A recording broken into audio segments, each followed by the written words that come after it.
अस्सलाम वालेकुम दोस्तों। यूएस और ईरान की टीम्स के दरमियान में 30 नवंबर को एक फुटबॉल मैच खेला जाना और उस फुटबॉल मैच से पहले यूएस फुटबॉल एसोसिएशन ने अपने इंस्टाग्राम और फेसबुक अकाउंट्स के ऊपर कुछ ऐसे पोस्ट शेयर किए हैं जिनमें ईरान के झंडे के ऊपर जो अल्लाह का सिंबल है उसे रिमूव किया गया है। इसके ऊपर ईरान ने बहुत ज्यादा प्रोटेस्ट किया और जो फुटबॉल की ग्लोबल बॉडी है फीफा उसे एक ईमेल सेंड किया और कहा है कि यूएस के इस एक्ट के ऊपर उनके खिलाफ कार्रवाई की जानी चाहिए, लेकिन अभी तक फीफा ने इसके ऊपर कोई भी एक्शन नहीं लिया है। लेकिन यहाँ पर जो यूएस फुटबॉल एसोसिएशन है उन्होंने खुद ही एक एक्शन लिया और जो वो पोस्ट शेयर की हुई थी वो रिमूव करके दोबारा से नई पोस्ट शेयर की है जिनके ऊपर ईरान के झंडे के ऊपर जो ओरिजिनल झंडा है जो अल्लाह के सिंबल के साथ है वो शेयर किया है और साथ में एक्सप्लेन किया कि हमने बेसिकली ये रिमूव क्यों किया था। और उन्होंने ये एक्सप्लेनेशन दी है कि इस वक्त ईरान के अंदर जो वुमेन्स प्रोटेस्ट कर रही हैं अपने राइट्स के लिए, हम उनके साथ खड़े हैं, इसलिए हमने ये रिमूव किया था कि ईरान उनको अपने राइट्स दे।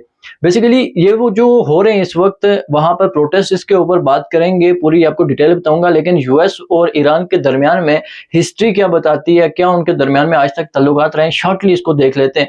मिडिल ईस्ट के अंदर सऊदी अरेबिया और ईरान तो ऐसी कंट्रीज हैं कि जिनके दरमियान में क्लैशेस रहती हैं, लेकिन ये क्लैशेस कभी भी डायरेक्टली नहीं बल्कि इनडायरेक्टली होती हैं।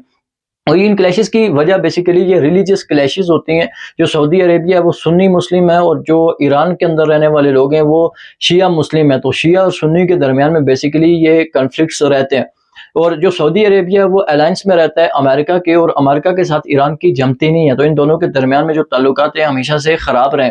2019 में सऊदी अरेबिया के ऊपर एक अटैक हुआ था, सऊदी अरेबिया की जो पेट्रोलियम प्रोडक्ट्स हैं उनके ऊपर ये अटैक था और इस अटैक में 2 उनके जो टैंक्स थे वो तबाह हो गए थे। इसकी जो तमाम तर जिम्मेदारी थी वो यूएस ने ईरान के ऊपर डाली थी कि ईरान ने बेसिकली ये जो अटैक है, जो वेपन इस्तेमाल हुए हैं वो ईरान के इस्तेमाल हुए हैं।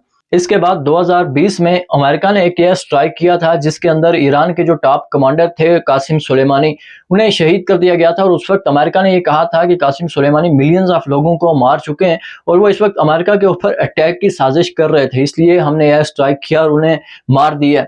लेकिन हकीकत ये भी नहीं है, क्योंकि 2013 में जब ओबामा की हुकूमत थी तो उस वक्त ट्रंप ट्वीट कर रहे थे कि ओबामा इस वक्त किसी भी वक्त ईरान के ऊपर हमला कर सकते हैं, क्योंकि वो दुनिया को बताना चाहते हैं और खास करके अमेरिकन को बताना चाहते हैं कि वो कितने स्ट्रांग आदमी अपनी पॉलिटिकल सेविंग के लिए किसी भी वक्त वो अटैक कर सकते हैं। और 2019-20 में जब ट्रंप ईरान के साथ कॉन्फ्लिक्ट में थे तो उस वक्त अमेरिका के अंदर इनके ऊपर बहुत ज्यादा क्रिटिसिज्म हो रहा था कि ये फेस सेविंग के लिए ऐसा कर रहे हैं और ये कॉन्फ्लिक्ट्स कर रहे हैं, उनके ऊपर अटैक कर रहे हैं। तो यानी वो अपनी पॉलिटिकल सेविंग के लिए किसी भी मुल्क के ऊपर अटैक कर सकते हैं। अब आते हैं कि ईरान में इस वक्त जो प्रोटेस्ट हो रहे हैं वो बेसिकली हो क्यों रहे हैं।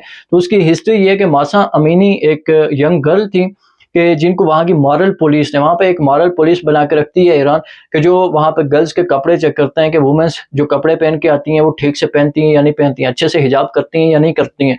तो वहाँ की जो मॉरल पुलिस है उन्होंने उसे अरेस्ट किया था और जो तकरीबन जो चीज़ें बताती हैं, बेसिकली वहाँ की जो पुलिस है उन्होंने क्लेम ये किया था कि इसे ब्रेन हेमरेज हुआ या हार्ट अटैक हुआ जिसकी वजह से डेथ हुई है। लेकिन वहाँ की जो न्यूज़ रिपोर्ट्स आती हैं वो ये बताती हैं कि किसी उनको पनिश किया जा रहा था और उनके सर में लग के उनकी डेथ हो जाती है, जिसके बाद लड़कियां सड़कों पर निकल आती हैं और फिर हिजाब उतार के फेंक देती हैं और उन्हें जला देती हैं, आग लगा देती हैं। इसके ऊपर मैंने कंप्लीट वीडियो बना रखी है और इस वजह से वो प्रोटेस्ट शुरू होते हैं। उन प्रोटेस्ट में अभी तक जो डिटेल्स हैं उसमें 300 लोग अभी तक मारे जा चुके हैं और 14,000 के लगभग लोग हैं जो अभी तक उन्होंने अरेस्ट कर दिए ईरानी गवर्नमेंट ने। और ईरान ने क्लेम ये किया था कि इन जो प्रोटेस्ट हो रहे हैं इनके पीछे यूएस है और सऊदी अरेबिया, ये दोनों कंट्रीज मिलके हमारे मुल्क के अंदर हमारे खिलाफ एक बगावत करना चाहती है हमारे लोगों के जरिए। तो बेसिकली ये वो सारी चीज़ है कि जिसके ऊपर अभी जो अमेरिका ने इस वक्त इनके दरमियान में जो एक फुटबॉल मैच खेला जाना है उसमें भी इस पॉलिटिक्स को लेकर आए। ये इस हद तक है कि वो जहां पर भी जिस भी इवेंट में होते हैं अपनी पॉलिटिक्स को